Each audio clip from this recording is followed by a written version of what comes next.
The wind howled across the frozen wastes of Karsus. 9. Sweeping through the pines like the breath of something ancient and watchful.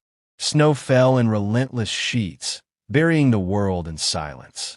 Amid that silence, a squad of Galactic Union soldiers crouched in the ruins of an abandoned survey station, their armor glinting faintly beneath the storm's dull light. They were veterans of countless campaigns, but none of them looked comfortable in the cold. This world was hostile in every sense, and something about the way the forest swallowed sound unsettled even the bravest. Captain Vale's crystalline form shimmered faintly as he studied the readouts on his wrist display.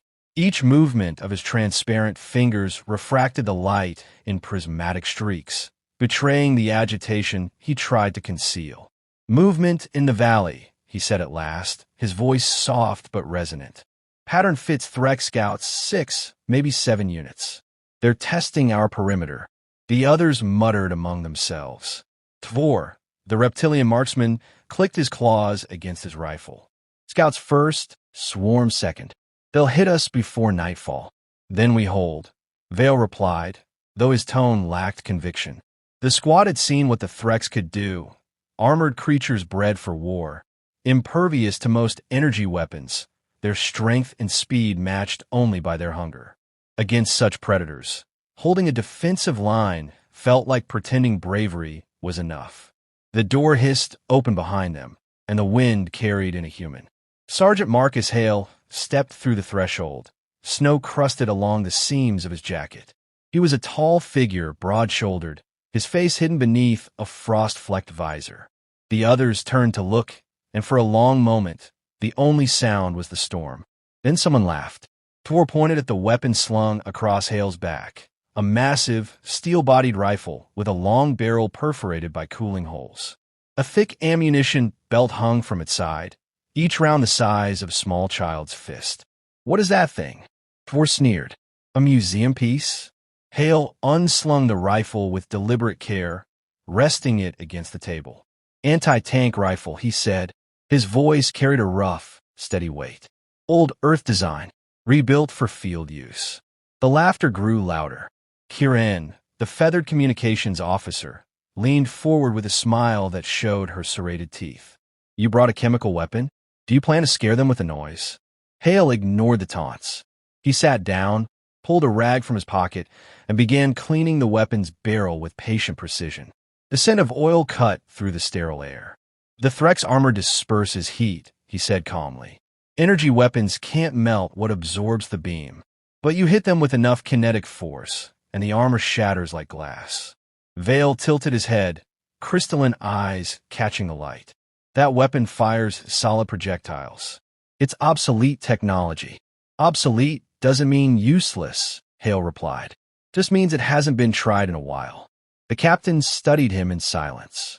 There was something in the human's tone, an unwavering confidence that wasn't arrogance. It was the voice of someone who had already accepted what was coming and made peace with it. Finally, Vale nodded. "We will see if your artifact performs as you claim." The squad moved into defensive positions as the storm intensified. The sky dimmed to a dull gray, and the trees below shifted in uneasy motion. Hale crouched near the ridge, setting up his rifle on a bipod, his gloved hands steady despite the cold. He adjusted the scope manually, ignoring the muttered disbelief from the others. No targeting AI, no thermal feed, just optics and instinct. Tvor took up position beside him. "You really think that thing will save us?" Hale's visor glowed faintly as he glanced through it. "I think it'll make a point." The scanner on Kieran's wrist chirped softly. "Contact." Multiple signatures approaching from the tree line. 50 meters and closing. The squad froze. The forest beyond the ridge seemed to ripple. Shadows detached from the trees, scuttling forward on too many legs. The Threx emerged like a living tide, black carapaces glinting under the faint light, mandibles clattering, each movement too coordinated to be random. Vale raised his voice over the wind. "Hold your fire until they breach range." The aliens braced, plasma rifles humming to life, their blue glow cutting through the snow. Hale exhaled slowly, finger resting against Mona's trigger guard. Through his scope, he watched the leading Threx warrior, a hulking brute with bone spikes jutting from its shoulders. Its chest pulsed faintly with bioluminescence, a target that begged to be hit. Fur growled. "They're armored thick. Aim for the legs. Or just aim right," Hale muttered. The first plasma volley hissed through the air, searing trails of light through the snowstorm. Most shots deflected off the Threx's armor, leaving only glowing scorch marks. The creatures advanced faster. Hale waited, breathing evenly. His world narrowed to the scope's circle, the rise and fall of the Threx's chest, the gusts of wind bending the trees. He squeezed the trigger. The gunshot cracked like thunder. The sound tore through the storm, echoing off the valley walls. The recoil slammed into Hale's shoulder, but the target exploded in a motionless ruin, its armor shattered and body collapsing into the snow. The squad went silent. What did you?" Kieran began, but Hale was already chambering another round. "Keep firing," he said. "They'll rush us now." More Threx surged forward, shrieking. Hale's rifle barked again, then again, each shot ripping through the sound of plasma fire. Every round found its mark. Every target fell in a burst of green ichor. The aliens' disbelief turned to awe. The primitive weapon's rhythm was hypnotic. Thunder, silence, thunder again.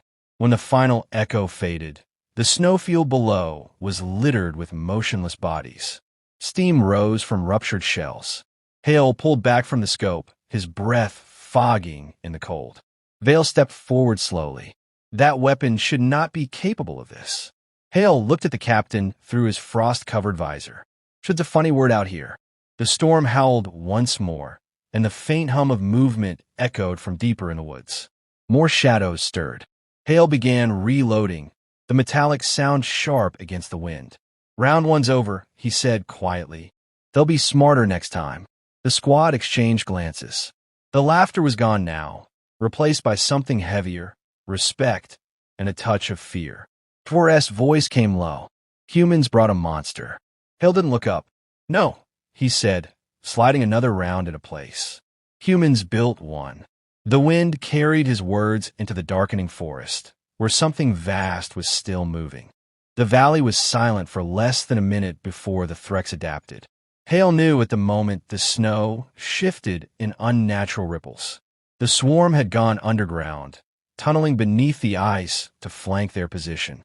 He rose from his firing stance and slung Mona across his back, scanning the tree-line with sharp, deliberate eyes.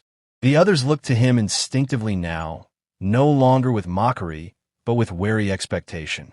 "They're not retreating," Hale said, his voice cutting through the wind. "They're repositioning. They hunt like wolves, fast and coordinated. We need higher ground." Captain Vale processed the words instantly, his crystalline body pulsing with faint light as he transmitted orders through the squad's comms. "Form a defensive retreat. Maintain visual triangulation." The team moved with new discipline. Hale led the way up a frozen ridge, motioning for Tvor and Kieran to cover the flanks. Snow crunched beneath their boots, the sound drowned beneath the low rumble of movement underground. The human's every gesture carried a sense of practiced urgency, the kind that came from years of surviving fights that should have killed him. When they reached a ledge overlooking the valley, Hale dropped to one knee, unpacking ammunition belts and anchoring Mona's tripod into the ice. The others set up energy barriers in a semicircle. Below them, the snow began to fracture. The first Threx burst through in a shower of white dust, claws gleaming like obsidian. Plasma fire erupted instantly, filling the air with burning ozone. The Threx charged straight into it, heedless of the energy bolts that glanced harmlessly off their armor. Hale lined up a shot and fired once, then again. Each crack of Mona's rifle felt like an explosion against the storm. Kieran shouted over the noise. "How are they still advancing?" "You killed their commander." "Different brood," Hale replied, chambering another round. "They follow scent trails, not orders." The Threx moved like a black tide, climbing over their fallen kin. Hale adjusted for the slope, firing methodically. Every shot found a target. every recoil a thunderclap. His face was expressionless, but his eyes burned with a steady, grim focus. The aliens around him moved faster now, covering him instinctively as though his calm anchored their own panic. For crouched beside him, reloading his plasma rifle. You fought creatures like this before? Hale didn't look away from a scope. Not like this. But I met their kind, things that don't fear, don't stop, don't think.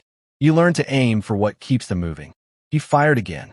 The Threx's front line collapsed, bodies tumbling into the snow. A brief gap opened, and Hale took it, swinging Mona toward the base of a jagged ice ridge where a larger silhouette loomed. Through the scope, he saw a new figure, a Threx siege beast, its body encased in layered carapace, dragging an organic cannon fused to its limbs. It reared back and launched a glowing orb toward them. Down! Hale shouted. The orb struck the ridge below and detonated, blasting a geyser of ice shards into the air. The squad was thrown backward. Vale's shield flickered and failed, fragments of crystal scattering as he struggled to reform. Hale was already moving, rolling to his feet and dragging Mona with him. He set her back on the tripod, unflinching despite the ringing in his ears. The Threx siege beast reloaded, its thorax swelling. Captain, Hale barked. I need them in the open. Vale understood. Can't draw them out. Full plasma spread. The two aliens obeyed, firing continuous bursts at the advancing swarm. The air filled with streaks of blue fire. The Threx responded with shrieks that made the ice tremble, swarming toward the source of the light. Hale inhaled deeply, the world narrowing to the scope's viewfinder. Wind, distance, movement. His pulse slowed until he could hear nothing but his breath. The siege beast's chest glowed brighter as it prepared to fire again. Hale squeezed the trigger. The shot split the night. The round tore through the creature's core, shattering armor and rupturing its biocannon in a violent green explosion. Acidic mist rained across the battlefield as the remaining Threx hesitated, disoriented by the loss of their heavy support. Thor turned to stare at the human, his voice a low growl of disbelief. That was impossible. Hale wiped frost from his brow. No such thing, just physics. He began reloading, hands steady despite the chaos. The others took renewed courage, tightening their formation around him. Plasma fire crackled, and Kieran-S voice rose through the comms. They're pulling back, the swarms breaking apart. Vale's crystalline light pulsed with relief. Maintain fire. Do not let them regroup. The squad fought with a rhythm now, guided by Hale's clipped orders. Every time he spoke, the aliens moved without question. For the first time, the cold dread that had hung over them since the battle began gave way to focus, even hope. Minutes later, silence returned once more. The Threx retreated fully into the snowstorm, leaving only the faint glow of their acidic blood on the ground. The battlefield stank of ozone and burning chitin. Hale sat back, exhaling slowly, his breath misting in the air. His hands were raw from the cold, but he reached down to pat Mona's barrel affectionately. You're still singing, girl. Captain Vale approached, his crystalline frame cracked but stable. He studied the massive rifle with cautious reverence. Your weapon defies logic. Our energy systems cannot replicate that impact. It's not about logic, Hale said, adjusting the bipod. It's about intent. We built these to stop machines, tanks, monsters. Turns out, that's still useful. Kieran stepped closer, eyes wide. You humans keep such weapons in museums, don't you? Why bring one here? Hale looked toward the valley, where faint shapes still moved beneath the snow. Because the galaxy thinks war's clean now. We forgot what it looks like when it's dirty. His tone hardened. Monsters don't stop for clean wars. The storm howled louder, covering the field with new snow. The others stood in silence, each feeling the weight of his words. Finally, Vale spoke softly. You've changed how I see your species, Sergeant Hale. I thought humans were fragile, but I see now, you endure through brutality. Hale glanced at him, eyes tired but sharp. We don't endure through it, Captain. We endure because of it. A flicker of movement caught his eye below. He lifted his scope again, scanning the horizon. Shapes were gathering. More Threx, perhaps larger than before. His jaw tightened. "They're coming back," he murmured. "And this time, they've learned." He reached for a fresh ammunition belt, locking it into place. The soft metallic click echoed in the cold. The others followed his gaze, dread creeping back into their bones. "Round 2, Hale said quietly. "Let's finish the lesson." The horizon burned faint green beneath the storm as dawn struggled through the clouds. The Threx were returning, their shapes emerging from the snow like living shadows. Hale crouched at the ridge, Mona balanced before him, the rifle's barrel frosted white from the cold. Around him, the squad made hurried repairs to their gear. Power cells blinked low, armor cracked, but no one complained. Fear had been replaced by resolve. They knew what waited below, and they knew who stood between them and annihilation. Captain Vale watched Hale work, the human's movements quiet and deliberate. The crystalline officer spoke softly, his voice resonating like wind through glass. "Our weapons are nearly depleted. We have enough charge for one sustained volley, no more." Hale didn't look up. "Then we make that volley count. They're testing us, probing the same weak points they hit last time. We'll draw them where we want them, not the other way around." Vale tilted his head. "You plan to lure them?" "Exactly." Hale stood, scanning the slope below. "We'll fall back to that ridgeline. It's narrow, forces them to bunch up. Kirin, set a beacon there. When they breach, we'll light them up." The avian soldier nodded and darted into the snow, wings half folded against the wind. The others followed Hale's lead without hesitation now.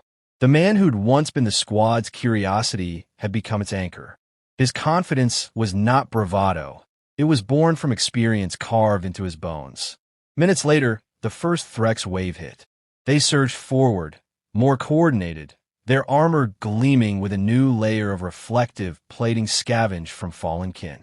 The air filled with their screeches, a sound that sliced through the storm like metal grinding on metal. Hale waited until they were close enough to smell the acid in their breath. Now, the squad opened fire. Plasma bolts and kinetic rounds converged in a storm of light. The ridge lit up with flashes of blue and red, the snow melting into steam beneath the onslaught. The Threx climbed over their fallen, unrelenting, their movements rhythmic and terrifying.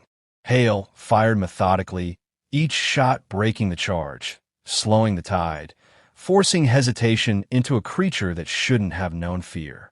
Then, a heavier vibration rumbled beneath them. The ground shuddered. Hale's instinct screamed, "Burrowers! They're coming from below." Before the others could react, the snow exploded around them. Enormous Threx warriors erupted from the ice, their claws slicing through air and armor alike. Thor was thrown back, his plasma rifle skittering across the ground.